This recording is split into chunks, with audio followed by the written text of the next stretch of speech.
Il y a quelques vidéos, on a vu que Jésus invite ses disciples à témoigner. Mais s'il y a bien quelque chose qui sabote le témoignage de l'Église dans le monde, c'est l'hypocrisie et ce sentiment de supériorité qu'ont les gens religieux. Oui, s'il y a bien une chose qui rend les gens sceptiques par rapport au message chrétien, c'est de voir que ceux qui portent ce message se sentent pas comme n'importe qui, ils se prennent pas pour n'importe quoi. Essayons de lire et de comprendre ce que Jésus enseigne par rapport à ça. Voilà le passage. Gardez-vous de pratiquer votre religion devant les hommes pour attirer leur regard, sinon pas de récompense pour vous auprès de votre Père qui est aux cieux. Quand donc tu fais l'aumône, ne le fais pas claironner devant toi, comme le font les hypocrites, dans les synagogues et dans les rues, en vue de la gloire qui vient des hommes. En vérité, je vous le déclare, ils ont reçu leur récompense. Pour toi, quand tu fais l'aumône, que ta main gauche ignore ce que fait ta main droite, afin que ton aumône reste dans le secret.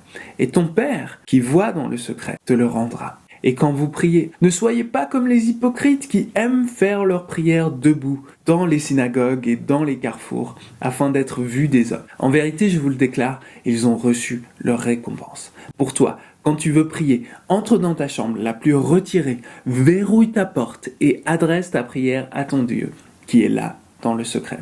Et ton Père, qui voit dans le secret, te le rendra.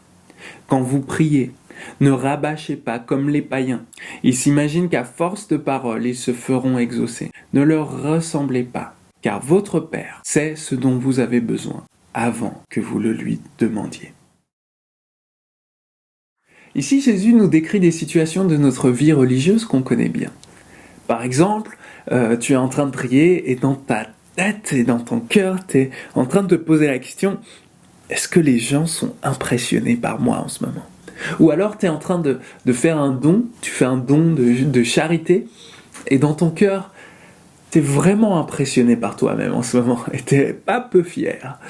Et tu penses que les autres aussi devraient être plutôt impressionnés par ce que tu es en train de faire. Mais ici, Jésus vient pointer du doigt ces mascarades, et il dit hypocrite. Hypocrite, en grec, ça veut dire acteur. Et Jésus vient utiliser ce mot d'une manière assez nouvelle pour l'époque, et il vient utiliser ce mot pour désigner ce qui se passe quand on est en train de prétendre être quelque chose qu'on n'est pas. Et il vient nous enseigner que cette manière d'agir, cette manière de faire est un vrai parasite pour notre foi.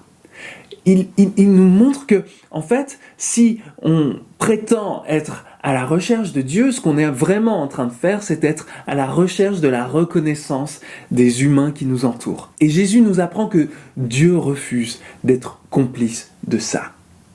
Si ce que tu cherches, c'est la reconnaissance des autres, alors tu as déjà ta récompense. Si ce que tu cherches, c'est être vu par les autres, alors Dieu n'a plus rien à t'apporter. En fait, Dieu devient superflu dans ta vie religieuse, et du coup, il te laisse à faire ton truc. Quelle va donc être la réponse de Jésus? Comment est-ce qu'on va sortir de cette vie-là?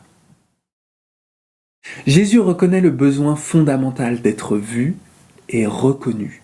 Il ne nous pousse pas à faire comme si le besoin d'être vu et reconnu ne comptait pas, n'avait aucune importance. Par contre, il nous oriente vers la véritable source de la satisfaction, vers le seul qui peut vraiment remplir ce besoin humain, c'est-à-dire Dieu, notre Père. Jésus nous apprend que dans le royaume de Dieu, on n'a pas besoin de chercher l'approbation des autres, parce qu'en fait, dans le royaume, c'est Dieu lui-même qui nous voit, qui nous reconnaît, qui prend soin de nous. En Jésus, nous sommes parfaitement rachetés, pardonnés, acceptés par Dieu. Et lui peut venir combler notre besoin d'être vu et reconnu. Alors voici ce que Jésus nous apprend. Les disciples de Jésus ont une vie secrète. Les enfants du royaume ont une vie cachée. Elle est loin des regards parce qu'ils ont une relation intime avec Dieu, qui est un Père bienveillant. Et Jésus nous invite à investir dans cette vie secrète d'intimité avec Dieu. Si c'est Dieu qui assure ta valeur, alors tu n'as plus à essayer de prouver au monde entier que tu mérites d'être accepté, que tu mérites l'attention qu'on te porte. Tu es accepté en Jésus. Et toi, est-ce que tu as une vie secrète avec Dieu? Est-ce que tu as investi tes ressources dans cette vie cachée, loin des regards, qui peut vraiment combler tous tes besoins? À la semaine prochaine.